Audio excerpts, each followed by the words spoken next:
Hey everyone, and welcome back to Family First. It's great to be here. I'm Lex. And I'm Vera. And we are so excited for today's deep dive. We're going to be talking all about preconception planning. I think this is going to be a really interesting one because, is so many people focus on pregnancy itself. Right. But what happens before you even conceive can have a huge impact. A huge impact. On, both parents. Both parents. And the baby. And the baby. Yeah. So I think there's a lot of really fascinating research out there that we're going to dive into. Absolutely. And one of the things that I found really interesting is that, for a long time, preconception planning was very much focused on the mother's health. Right. And it's only recently that we've started to realize how important the father's health is as well. Exactly. It's like we're finally acknowledging that it takes two to tango. Yeah. Even at the cellular level. And one of the experts that we're looking at today, Dr. Susan Roberts, who's an OBGYN. She says, male partners are somewhat overlooked in preconception. They too could have medical conditions that could affect their sperm production and their overall health. That's a great point, and it brings up something really important that we talk about a lot on this show, and that's age. Yes. It is a factor for both partners, but especially for women, it's often considered this ticking clock. Right. Dr. Roberts mentions that the prime age for women to conceive is between 18 and 36. But that doesn't mean it's impossible after 35, right? Absolutely not. Okay, good. The term advanced maternal age, which we hear a lot, can sound a little scary. Yeah. But it really just means that after 35, there might be some additional considerations. Okay. Maybe some extra care during pregnancy. Yeah. But it's definitely not a reason to give up hope. That's such a relief to hear because I know so many women who are, in their late 30s or even early 40s who are, thinking about starting families and they feel like that window is closing. But it's not. It's just, you might have to be a little bit more proactive about your health and really understand your body. And speaking of understanding your body. Yes. Another thing that's really important in preconception planning is understanding your health history. Absolutely. Both your own and your partner's. Exactly. So think about, are there any chronic conditions that run in your families? Like what kind of things? So, epilepsy, diabetes, high blood pressure, even allergies. This is something I've actually been diving into recently with my own family. Yeah. And it's amazing what you uncover when you start asking questions. Oh, absolutely. I found out that a distant relative had a really rare genetic condition I had never even heard of. Wow. So it's really fascinating to learn about these things. It really is incredible how these things can be passed down through generations. Yeah. And having that knowledge can be empowering. Because you can work with your doctor to address potential risks before they become an issue. Exactly. Okay, so we've talked about the importance of both partners' health. Right. Understanding our family history. Where do we go from there? What are some practical steps that we can take to prepare our bodies for pregnancy? Well, I think let's start with something that everyone's heard of, and that's prenatal vitamins. Okay. And specifically folic acid. Oh, yes, folic acid. Which is a B vitamin that's absolutely critical for preventing neural tube defects, which can affect the baby's brain and spine. I remember hearing about folic acid when I was pregnant, but I don't think I really understood why it was so important. So folic acid is crucial for cell growth and division, which is happening so rapidly in that developing fetus. Right. And without enough folic acid, the neural tube, which forms the baby's brain and spinal cord, might not close properly. And this can lead to serious birth defects like spina bifida or anencephaly. Wow, I had no idea it was that critical. It's incredibly important. So how much folic acid do you need? So the recommended dose is 400 micrograms per day. Okay. And it's best to start taking it at least a month before you start trying to conceive. Got it. And can you get that through food or do you need to take a supplement? You can actually get it through both. So there are supplements available, but you can also find folic acid in foods like leafy green vegetables, citrus fruits, and fortified cereals. So loading up on those salads and oranges is a good place to start. Absolutely. But what about other healthy habits? Are there things we should be doing or, more importantly, avoiding during preconception planning? Of course. So let's talk about the big three. Okay. Smoking alcohol and harmful chemicals. Yeah, those are absolute no-nos during pregnancy, but ideally you want to eliminate them before you even conceive. Exactly. I think most people know that smoking is bad during pregnancy. Right. But why is it so harmful? So smoking restricts blood flow to the placenta, which means that the baby isn't getting enough oxygen and nutrients. So it's basically starving the baby. Essentially, yes. And this can lead to premature birth, low birth weight, and a whole host of other problems. And what about alcohol? Alcohol can actually cross the placenta and directly affect the developing fetus. Oh, wow. It can interfere with brain development and cause a range of developmental problems, including fetal alcohol spectrum disorders or FASDs. So it's not just about avoiding, heavy drinking. Right. Even small amounts of alcohol can be harmful. Exactly. And what about those harmful chemicals you mentioned? What are we talking about there? So things like lead pesticides, mercury, anything that can disrupt hormonal balance or interfere with fetal development. So it's like we need to become detectives in our own homes. Kind of, yeah. Be mindful of exposure to household cleaners, paint fumes, even certain beauty products. Okay, so we're taking our vitamins, we're eating healthy, Mm. we're avoiding all those harmful substances. Mm-hmm. What about exercise? Is that a good thing? Exercise is a fantastic thing. Okay. Aim for at least 30 minutes of moderate intensity exercise most days of the week. Okay. Walking, swimming, dancing, anything that gets your heart rate up and makes you feel good. Perfect.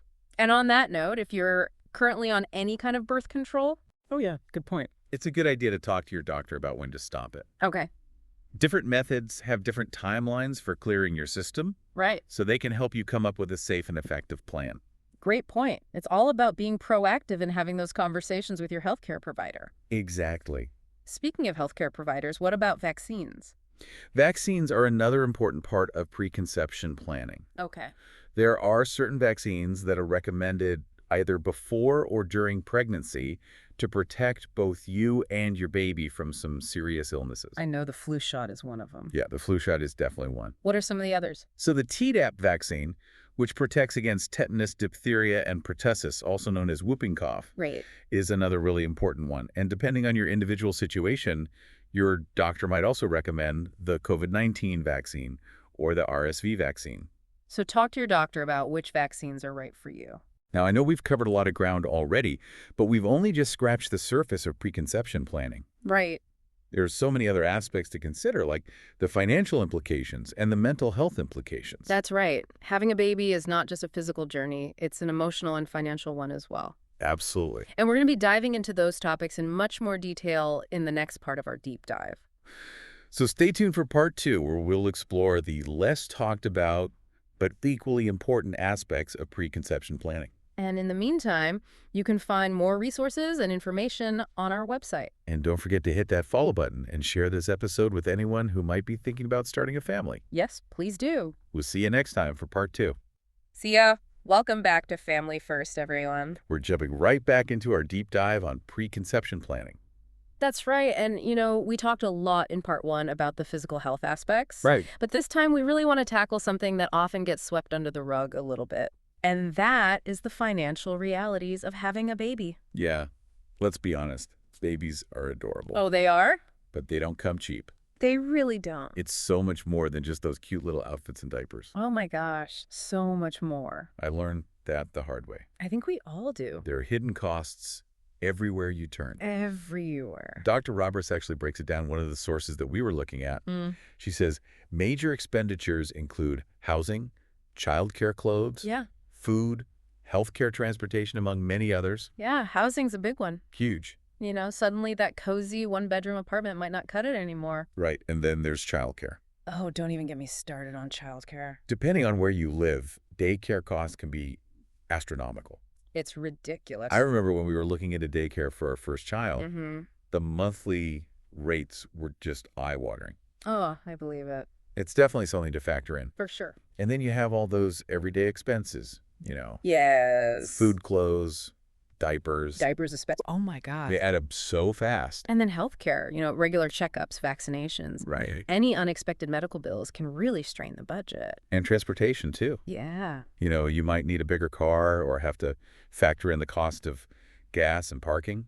It can feel really overwhelming when you start adding it all up. It really can. That's why it's so important to start planning early. Right. Even if you're not quite ready to conceive, Yeah. Putting some money aside now can make a huge difference down the road.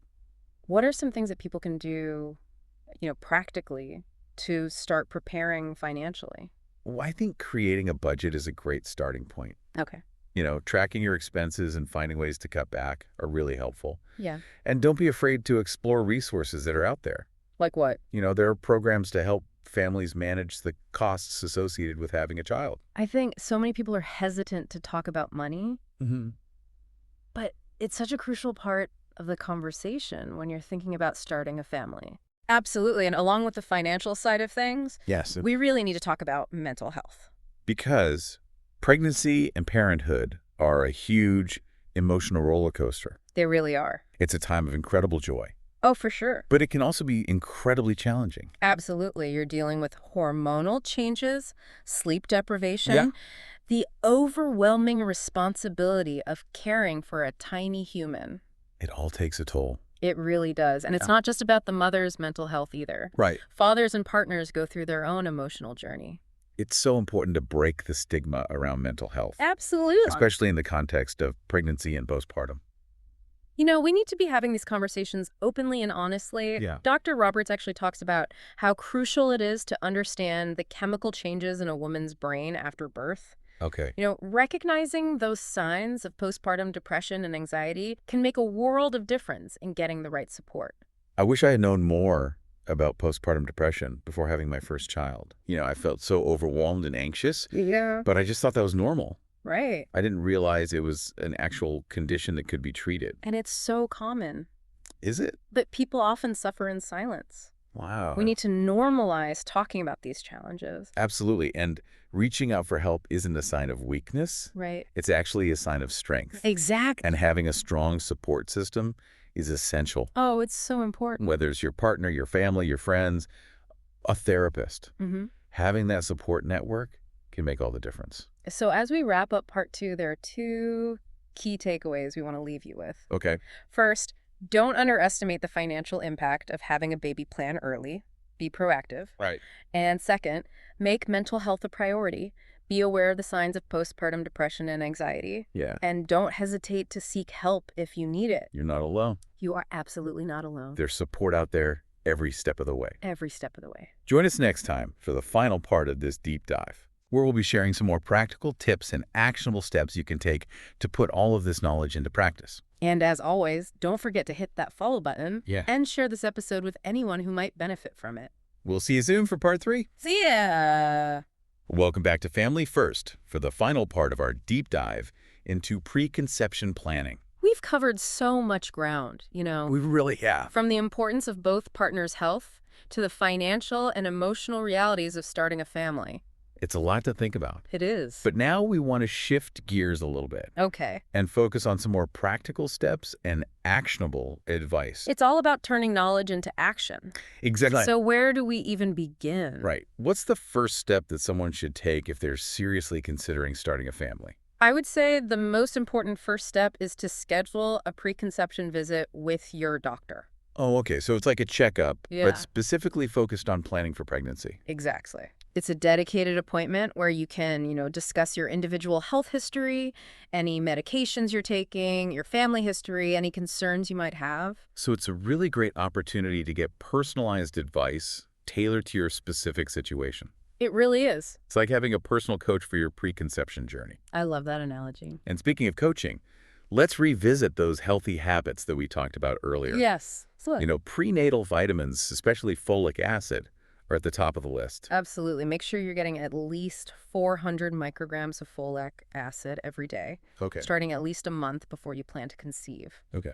And of course, a balanced diet is crucial too. Lots of fruits and vegetables, whole grains, lean protein. You want to nourish your body from the inside out. Yeah. And let's not forget about exercise. Yeah. Aim for at least 30 minutes of moderate intensity exercise most days of the week. Okay.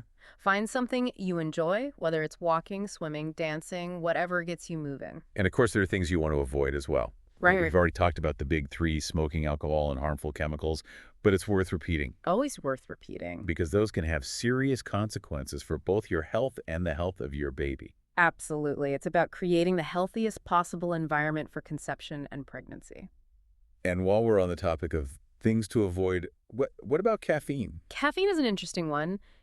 Moderate amounts are generally considered safe, but it's always best to talk to your doctor about what's right for you. Yeah, it's always better to err on the side of caution, I think, especially when it comes to something as important as pregnancy. Absolutely. And something else that we haven't talked about too much is stress management. Yes, Chronic stress can have a really negative impact on both physical and mental health. it really can. So it's important to find healthy ways to cope with stress. Whether it's exercise, yoga, meditation, spending time in nature. Yeah, whatever works for you. Exactly. Now, once you've started making these healthy changes, how do you monitor your progress? That's a great question. What are some signs that you're on the right track? Well, I think it's important to track your progress and make adjustments as needed. Okay. So, if you're trying to lose weight, for example, keep a food diary, track your exercise. And if you're struggling to quit smoking, talk to your doctor about support options. Exactly. There are so many resources available. And if you're feeling overwhelmed or stressed, don't hesitate to reach out to a therapist or counselor. There's no shame in seeking help. Absolutely not. It's actually a sign of strength to recognize when you need support. And remember, preconception planning is a journey, not a destination. It's a marathon, not a sprint. There will be ups and downs along the way, For sure. but the important thing is to stay committed to your goals and to seek support when you need it. And celebrate those small victories. Yes. Every healthy choice you make is a step in the right direction. Absolutely. And don't get discouraged if you don't see results overnight. Just keep taking those baby steps toward a healthier and happier. You got it. And before we wrap up this episode, we want to leave you with one final thought. Okay. Preconception planning might seem like a lot of work. Yeah, it can feel overwhelming, It can. but it's one of the most important gifts you can give yourself and your future family. It's an investment in a healthy and fulfilling future. So take those first steps today. Schedule a doctor's appointment. Start making those healthy changes. And remember, you are not alone on this journey. We're here to support you every step of the way. Every step of the way. Thanks for joining us on this deep dive into preconception planning. It's been a pleasure. We hope you found it informative and empowering. We hope so. And be sure to check out our website for more resources and information. Lots of great stuff there. We'll see you next time on Family First. See ya.